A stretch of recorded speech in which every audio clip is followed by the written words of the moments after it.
We're here with Lauren Sefton, Associate Director of Admission and graduate of Rhodes College in Memphis, Tennessee. Lauren, thank you for being with us today. Thank you, Eric. So, to start our conversation, let's get to know you a little bit. Can you tell us a little bit about your role as an admission officer? Sure. I actually prefer the term counselor, admission counselor, to admission officer, because I think a lot of what we do, at least in our office, is counsel students. We listen to their interests and their needs and what they're looking to get out of college, and then I try to assimilate that with the institution that I work for and see if Rhodes is the right fit. I explain and educate them about opportunities at Rhodes, about experiences they might have on campus and off campus, and then I serve as their advocate throughout the admission process. So I'm there to answer any questions that they have when they're going through the application. I serve as their advocate to our committee in the admission decisions, and then I help them make more informed college choices once the decisions come out. Something that's unusual with Rhodes is that our admission officers or admission counselors also serve as financial aid assistants for incoming and prospective students. So our financial aid office will work with all current students, and our admission office works with all incoming students. So I'm also able to help families and students learn and understand their financial aid packages. And just out of curiosity, do you have a favorite part? Is there a favorite aspect of being an admission counselor? I love it all. I think I have the best job in the world. I get paid to travel and to talk to students and share my alma mater with them. I think my favorite part is traveling. During the fall, most of the fall, we travel around to high schools and around the country, around the world, and meet with students and their families. And I think getting excited and having a face to match with the name later on throughout the admission process is really exciting. Now that we know a little bit about you, can you help us get to know Rhodes College better? Of course. Rhodes College is a national liberal arts and sciences college, and we have just under 2,000 undergraduate students located right in the heart of Memphis, Tennessee. Memphis is the 20th largest city in the U.S. It's home to about 1.2 million people, so by U.S. standards, it's a pretty big city, right in the southern part, mid-southern part of the country. The college itself, again, has just under 2,000 students, a beautiful campus with collegiate Gothic architecture. Most of our students describe it as looking like Hogwarts in the movies. And we have a wide variety of majors within the liberal arts and sciences, but our most popular majors are biology and business, English, psychology, and international studies. We have a very strong honor code. We're one of only 18 schools in the U.S. to have a completely student-run honor code process. So every single student pledges that they will not lie, cheat, or steal, or be a party of someone else doing so when they join the Rhodes community. And that's a big part of our foundation. We also have a very strong commitment to community service. In fact, Newsweek magazine has ranked Rhodes as the #1 most community service-minded school in the U.S. 2 years in a row. I'll be the first to admit I have no idea how Newsweek comes up with a ranking like that, but that is one that I will sing from the rooftops because I really do think it speaks to the student culture on campus. So that emphasis of community service, that living a life of honor and integrity, and that unusual experience of being a liberal arts and sciences institution in a major city makes Rhodes pretty special. That's fantastic information about Rhodes. One of the things that I'm always telling my students is that every college and university has their own personality. How would you describe the personality of Rhodes? That's a great question, Eric, and one that I've put a lot of thought into. I really think Rhodes is the best of both worlds, and in many different ways. We are a school that provides the research opportunities similar to those of a large university or a research university, yet we provide the intimate learning experience of a small residential learning community.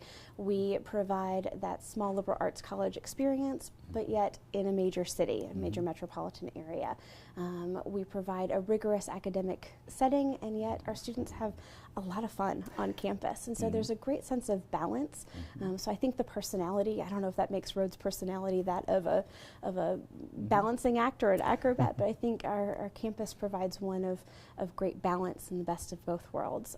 And I'd be remiss if I didn't mention that our community really revolves around that honor code experience. And so that personality of the campus infuses everything that we do, from academics to student life. Students can leave their backpacks and purses by the cafeteria door while they grab a bite to eat. They can leave their laptop in the library while they take a study break or go grab a cup of coffee with friends, and 3 hours later it's still there in the library. And so they know that they can have that sense of trust and responsibility, and that changes the type of personality of a college campus feel, I think, in a very important way. So now that we understand kind of who Rhodes is or what Rhodes is, what kind of student thrives at Rhodes and who might struggle? The type of student who thrives at Rhodes is one who is intellectually curious. You have to love to learn, or else you will be miserable for 4 years. And so the student that thrives is going to be the one that comes in and is excited to discuss new and different ideas with classmates and with faculty members, not just in the classroom, but in the cafeteria or over a sporting event or hanging out in the quad area. And so a student that thrives is certainly one who is intellectually curious and engaged. Our faculty will tell you a student who thrives is one who has strong writing and reading abilities and capabilities. I think that's so important. You're going to do a lot of writing and a lot of reading in all of your classes. Even our math students are writing long research papers and having to effectively communicate ideas in words. And so English competency is really important for all of our students, whether English is their primary language or not. We like to make sure they have that strong foundation in reading and writing and that strong level of discussion and engagement in the classroom. I think students at Rhodes who thrive also have to be interested in having a passion for growth, growth of self, growth of community, because you're experiencing the Rhodes education for 4 years, and so you want to be able to explore all of those opportunities and seek out opportunities. On the flip side, the opposite is true for students who are struggling at Rhodes. A student that doesn't have a solid reading and writing foundation is going to have a difficult time academically. A passive student is going to have a difficult time academically and socially at Rhodes. So we're looking for students who are going to make the most and seek out those opportunities. You mentioned the size of Rhodes, that you're right around 2,000 undergraduate students. So Rhodes is, of course, classified as a smaller school. Can you tell us a little bit about what it's like to be a part of a smaller school and what students can expect in the day-to-day life at a smaller school? Sure. I think students will notice the difference academically first and foremost in a small school. Our average class size is only 14. When I went to Rhodes, our biggest class was 33 and my smallest class was 3. So 14 is a pretty accurate statistic. You cannot hide in the back of a lecture hall at Rhodes because we don't have them. There's no way to hide in a class of 100 or 500 or 1,000 students. So every professor is going to know your name and where you're from and what you're excited about, and when your eyes light up in the classroom setting, they're also going to know when you're not excited about something they're talking about in class. And so academically you're going to have that kind of level of relationship and engagement with the professor, with every professor, and every professor will have that same experience with every single student because it's a small, close-knit community. Socially, I think students at a smaller school like Rhodes will notice that it's actually easier to get involved in clubs and organizations, and that sounds a little bit contrary, I think. At Rhodes, there's still over 100 clubs and organizations, so almost anything a student can imagine getting involved in is available, but there's less competition to get involved in those clubs and activities. If you think about a student who's excited about writing an article for a newspaper or putting together a proposal to host their own radio show on our campus radio station, you're not competing with 25 or 30 or 100 students for that same radio slot. You've got maybe a competition of 5. And so it's much easier to actually get involved and take on leadership positions in activities that you're interested in. Socially, we're a family. With just under 2,000 students, you recognize most faces on campus. You're not going to know everybody, but you tend to recognize most faces, and so it feels like a family. The honor code, again, brings those family commitments and family ties a little bit closer because you can trust everybody as well. But you're going to smile at people as you walk into the cafeteria. You're going to wave at people as you're crossing across campus to get to class. You know people. Rhodes College is clearly a college, and that is something that often confuses international students. The terms college versus university. Can you tell us what it means to be a college and how a college and a university actually differ?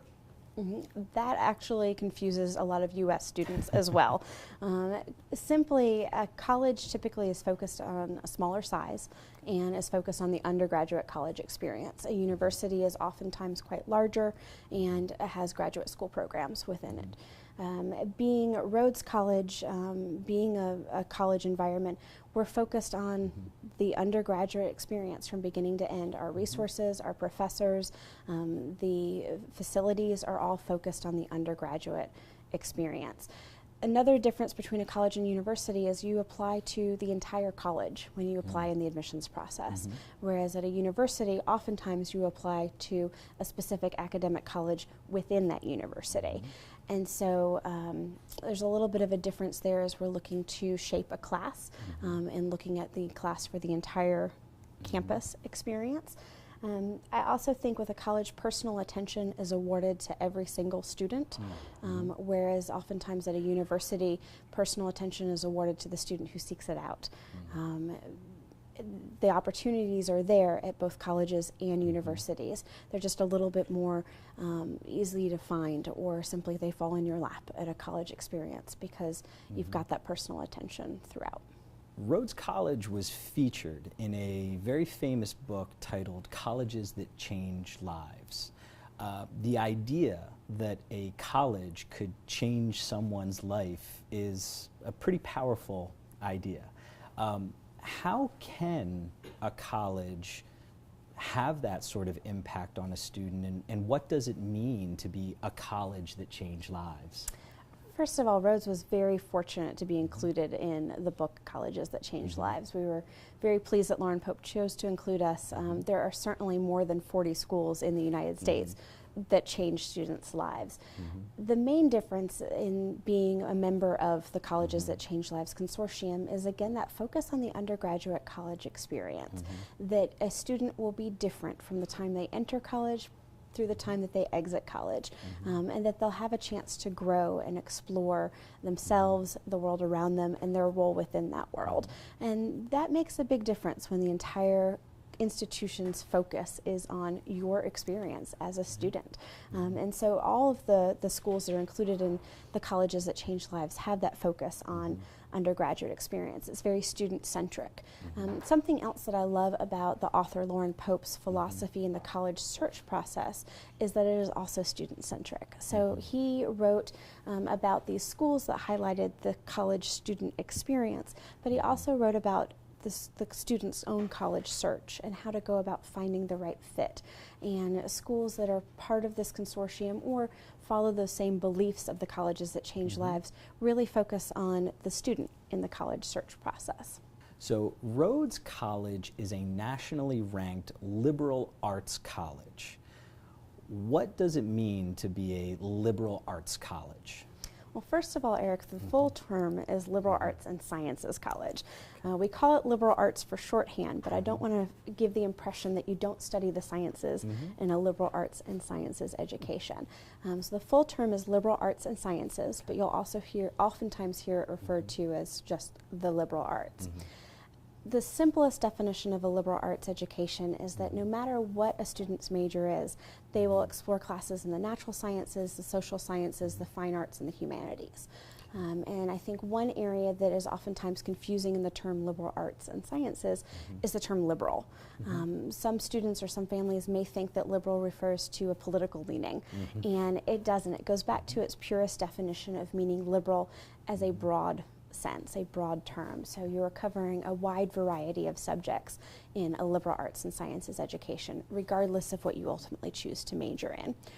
Rhodes does this in a really unique way. We have what we call a foundations curriculum, and traditionally liberal arts and sciences colleges will oftentimes give students a checklist of classes that they must take in order to graduate in 4 years, and those classes are designed to ensure that they are a well-rounded human being by the time they graduate. You must take 2 natural sciences and 3 social sciences and 4 humanities, and it's a checklist.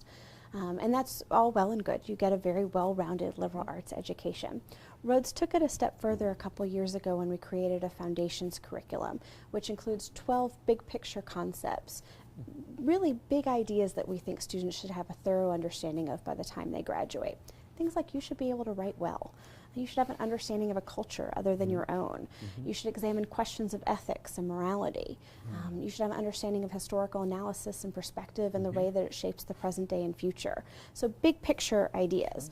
And students actually get to choose the classes that they want to take in order to satisfy those 12 foundations. So there's a lot more ownership of their education over the course of 4 years, and certainly a lot more flexibility. My favorite example is in mathematics.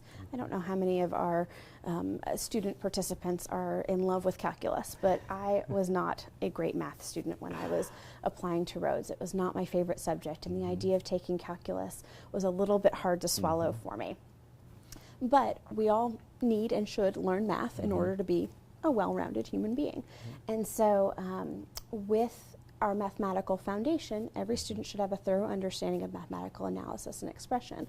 And for those students who do love calculus or higher level math, they can choose any one of our math courses to satisfy that foundation.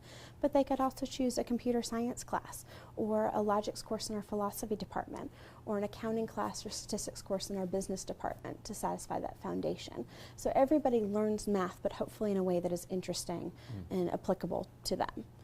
So again, it gives students a lot more flexibility and a lot more ownership of their education.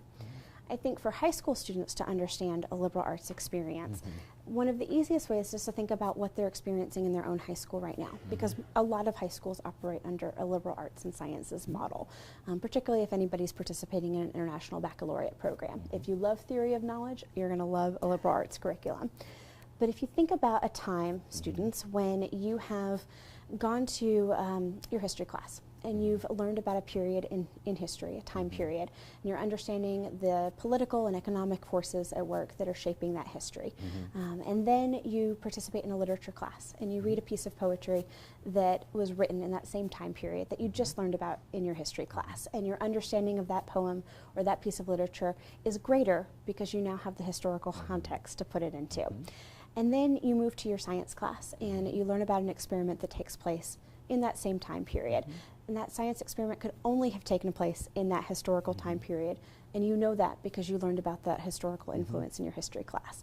And the light bulb goes off because the dots are suddenly able to be connected and everything makes more sense. You're able to delve more deeply into subject matter because you can make those connections across disciplines.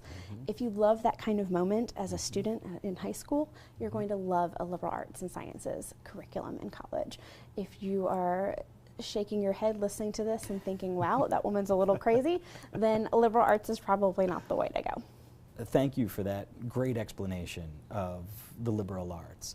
Now to take it to the next step, using Rhodes as the example, what can a student expect from the day-to-day of a liberal arts education, and how might that differ from a non-liberal arts school? Students can expect a lot of that same interconnectivity across thinking and across disciplines when they're attending a liberal arts and sciences school. So for example, a student may start off with breakfast in the cafeteria with some of their foreign language professors discussing French or Russian cinema. And then they're going to go to their first class of the day, and that's a chemistry class. And so they're switching from foreign language to natural sciences. And then they might go to their second class of the day, which would be an art history class. And so they're moving from a natural science course into an arts course or a social science course perhaps. And then they might pursue a business-related internship that afternoon at FedEx, whose international headquarters are in Memphis. And then they'll come back for a meeting with fellow students about student government. And so it's a mix of using all sorts of different parts of your brain and all sorts of your creative thinking, your critical problem solving and effective communication skills that are emphasized in a liberal arts curriculum. In describing a liberal arts education, you've highlighted a lot of the intellectual pursuits and the intellectual nature of the education. And a question that I get from a lot of the international students that I work with is, what can I do with it? So how would you answer that question? What is it that you can do, that a student can do with a liberal arts education? What can you do with a liberal arts education? Anything you want. And that's the best possible answer because it's absolutely true. A liberal arts and sciences education emphasizes critical thinking skills, creative problem solving skills, teamwork, effective communication skills, and these are all skills that employers time after time after time say that they want in future employees. And so you truly can do anything. We have a lot of students who are interested in health professions. We have had students from every single academic department go into medical school. So you don't just have to be a biology or biochemistry major to pursue med school. In fact, in last year's graduating class, we had a Greek and Roman Studies student. Think about that, Greek and Roman Studies, who's now enrolled at Harvard Medical School. So you can truly do whatever it is that you want to do as the next step. And I think in so many ways, you are learning for a lifetime. You are not learning for a vocation or for a career path when you study the liberal arts and sciences. And a lot of employers will say, we can teach you how to use this computer program. We can teach you how to use the spreadsheets and how to set up meetings. What we don't have time to teach you is how to be a team player, how to present an effective presentation or sales pitch to a group of people, how to write and condense a 200-page report into a one-paragraph summary to present to your supervisor. They don't have time to teach you those skills, but those are skills that you're going to learn every single day in a liberal arts and sciences education. So what can you do? Anything you want. So moving away from the liberal arts a little bit, you already mentioned Rhodes College is located in the city of Memphis, Tennessee, which, as you mentioned, is a pretty major U.S. city. Being in Memphis, that of course gives Rhodes what's referred to as an urban location. What is life like in an urban location? It's a lot of fun. And I'll be honest with you, Eric, one of the things that drew me to Rhodes when I was a prospective student many years ago was the fact that Rhodes is a small liberal arts college in a major city. I grew up in the suburbs of a city, so I knew I enjoyed the advantages of a city, the culture, the arts, the fast-paced life of a city, but I wanted to actually be in a city, not 45 minutes away or a train ride away out in the suburbs. And Rhodes is really unusual to be a small liberal arts college in a major metropolitan area, and it's exciting to see how our students take advantage of that city on a daily basis. First of all, I've got to tell you, Memphis is a lot of fun. It is the home of the blues and home of rock and roll, and so there's a great vibe, a great energy in Memphis. And in general, anytime you'll find a college or university settled into a city, into an urban area, you can find ways to connect what you're learning in the classroom on a daily basis to practical life by being in that city. One of the easiest ways to do that is through internships, certainly. Rhodes is fortunate enough to have FedEx in Memphis with their international headquarters. The national headquarters of AutoZone and International Paper are also in Memphis. St. Jude Children's Research Hospital is right down the street from our campus. And so for our students to be able to connect through internships is a really great way for them to explore the practicality of a liberal arts degree and take that learning from the classroom and apply it directly to the outside workforce. And about 3/4 of our students will do at least one internship. I actually did 3 while I was a student at Rhodes. So you can have that work experience, the opportunities for networking and professional development and building that resume, but also trying on some of those jobs for size before you're committing to something upon graduation. You'll also see professors take advantage of the urban environment in their classrooms. It might be something as simple as a Spanish professor taking their classes to a local hospital to provide Spanish language translation services, or it could be a history class going to the National Civil Rights Museum and doing a field trip, if you will, and exploring some of the things they're learning about and reading in their text. It could be one of our urban studies classes reaching out to urban planners and talking about city growth and city planning and public services that need to happen in a city to make it work well. We have a relatively new environmental studies program that's focused on environmental policy as opposed to environmental science, and they do a lot of work with the city planners to discuss recycling and environmental initiatives within the city to reduce the carbon footprint. Or recently Memphis has installed bike lanes throughout the city, and our students got to be involved in some of the research related to where those bike lanes should be, how effective they'd be able to reduce public transportation or reduce the use of cars within the city. So it's really interesting to see how professors are able to academically tie into the city.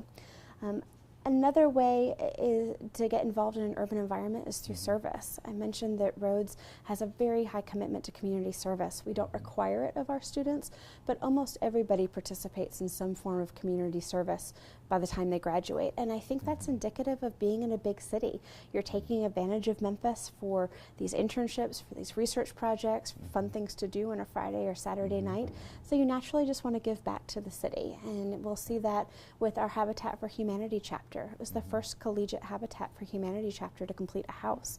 Our soup kitchen is a completely student-run soup kitchen, and it's the longest continually running student-led soup kitchen in the United States. So there's a long-standing tradition of community service, but again, it's just easy to do because you are in a city environment. And finally, being in an urban environment just allows for a lot of fun. It means that your college experience is not just on the campus, it's on the city as well. I always say you're not making Rhodes your home for 4 years, you're also making Memphis your home for 4 years. And Memphis is a fun place to be on the weekends, but it means students aren't solely reliant on the campus for outside activities, whether it's going to enjoy a Broadway level play at the Orpheum Theater that's passing through. In fact, our students have tickets to Wicked for $5 coming up in just a few weeks. Yes, $5. Rhodes will subsidize blocks of tickets to NBA basketball games or minor league baseball games or the Broadway shows or the concerts and the symphony orchestras that are performing in Memphis, and then sell those tickets to $5. So it's a really affordable way for students to take advantage of the city. And I think you'll find that at most colleges and universities in the U.S., if they're in an urban environment, they're usually student level discounts. And so it becomes affordable to explore your city and have fun. And I always say Memphis is one of the biggest small towns, but it has your big city amenities, an NBA pro basketball team, a minor league baseball team, a very minor league ice hockey team, great restaurants, fantastic restaurants, great concerts, great music scene, and you're able to take advantage of those on a Friday or Saturday night. And I mentioned earlier that I think Rhodes' personality is the best of both worlds. And in some cases that's for social life as well, because you're able to take advantage of a student comedy improv show or a student basketball game or a movie night or a lecture on campus.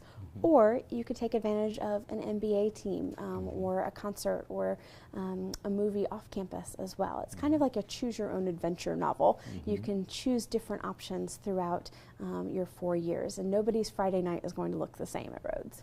And finally, just to ask about geography. Geographically, Rhodes College is located in Memphis, Tennessee, which is in the southern part of the U.S. What is life in the South all about? So I moved from the northern part of the U.S. to Rhodes to be in the southern part of the U.S. And so I have a good sense of the differences, the cultural differences between those two parts of our country. And in the South, I think students will expect certainly the warmer weather than what the rest of the country may be experiencing. And so for Memphis, our average temperature in January is only about 5.5 degrees Celsius. So you still have 4 distinct seasons, but they're a lot milder than in some other places. You still experience the 4 seasons, but we only get an average of about 7 centimeters of snow, about 3 inches of snow a year. And so it's enough to be pretty, it falls, you look at it, you enjoy it, you build snow people that are about that tall, and then it melts and disappears. And so certainly I think a lot of our international students appreciate the warmer weather of being in the South. The South is also known for a more relaxed pace of life, and that's true. People walk more slowly, they talk more slowly, they kind of stop and smell the roses is a phrase that you'll hear a lot, and the South is definitely a little bit more relaxed than some other places in the northern part of the U.S. as well as just big cities in general. Having been to Tokyo and Mumbai, it's a more relaxed environment than those major cities. The South is known for something that we call Southern hospitality, and essentially that's a kind of an extra level of friendliness or an extra level of kindness. That's true. People smile at you as you're passing them down the street corner, even if you have no idea who they are. They will ask, how are you doing? They stop to talk to you at the cash register when you're checking out at the grocery store. It's just a more polite, friendlier way of life. And then finally, there's some great food in the South. The South will fry anything. In fact, one of my favorite traditions on the Rhodes campus is Fried Chicken Friday, which means every Friday you are guaranteed to have fried chicken as one of the lunch options in our cafeteria. But there is some fantastic, what we call home cooking food in the South. We'll be right back to hear more from Lauren Sefton in just a second.